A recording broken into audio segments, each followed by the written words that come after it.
দেশে দেশে কীর্তন করি। এখানে তো ওনার মা আছে, মায়ের চরণে সকালবেলা বিকালবেলা প্রণাম করা শুরুটা এগুলো গোবিন্দ করে দিয়েছে। আসল ভগবান কে? ওই জায়গা হচ্ছে আসল ভগবান। ভগ শব্দের অর্থ হচ্ছে মা, আর বান শব্দের অর্থ হচ্ছে জন্মদাতা পিতা। ওই জায়গায় যদি আমাদের সাধন ভজন ঠিক থাকে, তাহলে একদিন অনায়াসে কৃষ্ণ কৃপা আমরা লাভ করিতে পারি। কি বলবো, আমাদের সম্মুখে দেখেন আমাদের এই হরিকৃষ্ণের সঙ্গে সাবেক সভাপতি ছিলেন সন্দীপদ ভট্টাচার্য। অকালে আমাদেরকে ছেড়ে চলে গেল। এই গ্রামে ভাগবত রত্ন আমাদের এলাকার অহংকার, আমার পিতৃ সমতুল্য গুরুজন উমেশ চন্দ্র দাস আমাদেরকে ছেড়ে গেলেন। আমাদের গ্রামের প্রবীণ মুরব্বী, আমাদের গুণীজন অমৃকাচরণ দাস, শৈলেন্দ্র মেম্বা, নিবারণ চন্দ্র দাস, কত মানুষকে আমরা অল্প দিনে হারিয়ে ফেলেছি দাদা। যে মানুষের ঋণ আমরা এবং তাদের অপূরণ জায়গাটা পূরণ করা এই গ্রামবাসীর আর ক্ষমতা হবে কিনা জানি না। এক হিসাবে আমরা এখন অবিবাহিত শূন্য লাগে এই গ্রামটা। এই যে সন্দীপদ ভট্টাচার্য এই ছোট ছোট বাচ্চাদেরকে হাতে গড়িয়ে শিখিয়েছেন, যার কারণে আজকে আমাদের গ্রামে নয় বিভিন্ন প্রান্তে তারা সুরের তালে ভক্তের লক্ষ লক্ষ হাজার হাজার ভক্তের মন জয় করছে। এই যে সঞ্জয় দাস, আমি নামটা বলো অপরাধ আমার অনেক বড়, কিন্তু না বললে তো চিনবেন না। একসাথে দুইজন, আজকে দেখেন একজন আছেন, আরেকজন ছেড়ে চলে গিয়েছে। এই জগতে কেউ থাকবো না,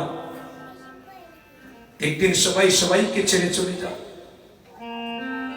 মানুষকে কখনো নাম বড় করে না, মানুষকে তার কর্ম বড় করে। সুদীজন, এই গ্রামের অনেকের নাম আমার স্মরণ হচ্ছে না, অনেক আমাদেরকে ছেড়ে চলে গিয়েছে। আজ গোবিন্দের সম্মুখে যেন আমরা সবার একটু মঙ্গল প্রার্থনা করি, সবাইকে যেন ভগবান সকল অপরাধ থেকে ক্ষমা করে যেন তাকে একদিন বৈকুণ্ঠ ধাম প্রাপ্তি করে রাখে। সবাই একটু দুটি হাত তুলে,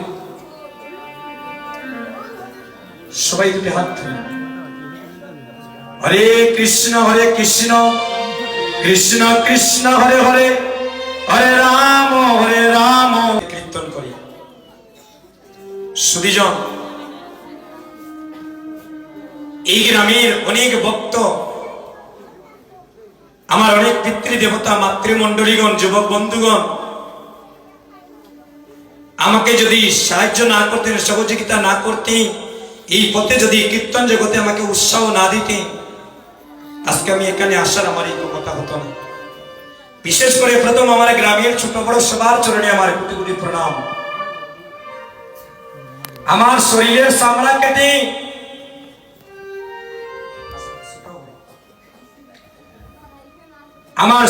চামড়া কেটে যদি আপনাদের পায়ের জুতা বানাইয়া দিই, এরপর আপনাদের আমি ঋণ শোধ করতে পারবো না। 80 বছরের বৃদ্ধকে প্রণাম করা যায় না যদি তার অন্তরে কৃষ্ণ ভক্তি না থাকে। আর 80 বছরের বাবা 5 বছরের শিশুকে প্রণাম করিতে পারেন, সে যদি আমায় কৃষ্ণ পথে ব্রতী করে। মন দিয়ে কথাগুলো শুনেন। আপনারা তো জানেন আমার বংশের মধ্যে কোনো কীর্তনিয়া নেই। আমি যে কীর্তন করি আমার বংশের মধ্যে জানা মতে আর কোনো কীর্তনিয়া নাই। এই গ্রামের আমি নতুন করে কিছু বলার নেই, আপনারা জানেন ছোটকাল থেকে এই জগতে আমার একটা নেশা ছিল কীর্তনে। যাই হোক, আপনাদের আশীর্বাদে, রাধা গোবিন্দের কৃপায় কোটি কোটি ভক্তের আমি ভালোবাসা পেয়েছি। এই যে ইউটিউব চ্যানেল গুলো আছে, বিশেষ করে তাদের কারণে আরো বেশি পরিচিতি লাভ করেছি। এই যে আমার বাইক নিয়ে এখানে বসা ভারতে, ওনার বাড়িতে কীর্তন করে ওনার মায়ের সাথে আমার একটা গভীর সম্পর্ক, আমাকে ভাই বানালেন। তাদের টাকা খরচ করে আমাকে বৃন্দাবনে নিয়ে গেলেন। এদিকের ভালোবাসাটা নিয়ে আমি কীর্তনে নিমন্ত্রণ দিয়েছিলাম, এত ব্যস্ততার মধ্যে এসেছেন।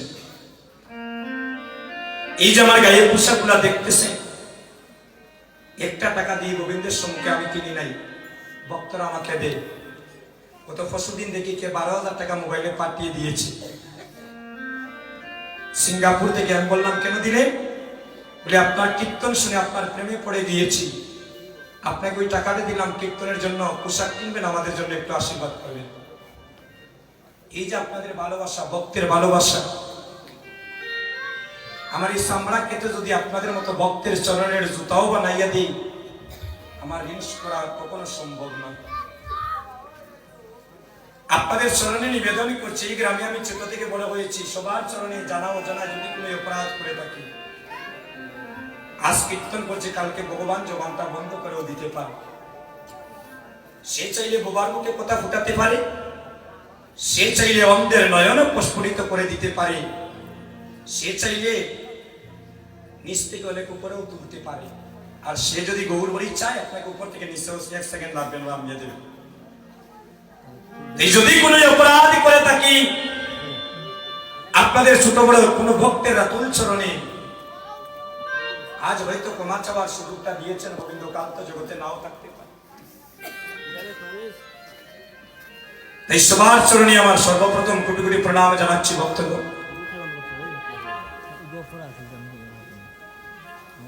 এই যে কীর্তনের জন্য আমি বিশেষ করে দেখলাম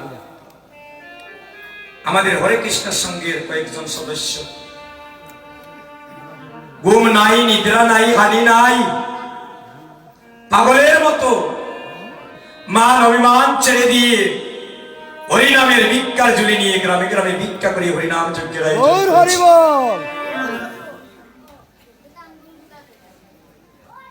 সকালপুর আদি বিকালে খেয়েছেন। এই যে তাদের ভালোবাসার ঋণ, এই যে হরিনাম যজ্ঞ যারা আয়োজন করেছেন, তাদের ঋণ আমরা গ্রামবাসী কখনো শোধ করতে পারবো না। এই কীর্তনটা শুধু হরে কৃষ্ণ সঙ্গের নয়, এই কীর্তনটা আমাদের সমস্ত গ্রামবাসীর সকল সনাতন ধর্মাবলম্বী ভক্তবৃন্দের। সুধীজন, আপনাদের চরণে আমি নিবেদন করব, দেখেন আমাদের গ্রামে আমার শ্রদ্ধেয় কাকু কেশবরঞ্জন দাস, উনি আজকে কেশবরঞ্জন নয়, উনি কে রে ভাই জিনিস। দধির বান্ডের দিন একটু ভালো করে শুনবেন, আমি বলবো শেষ ওই কথাগুলো খুব ভালো করে বলেন। উনার উপরে অনেক বড় দায়িত্ব মহাপ্রভু দিয়েছে। উনার 14 পুরুষের মধ্যে কোন একজন বৈষ্ণব ছিলেন বিদায় আজকে রঘুনন্দন হওয়ার সৌভাগ্য উনার হয়েছে।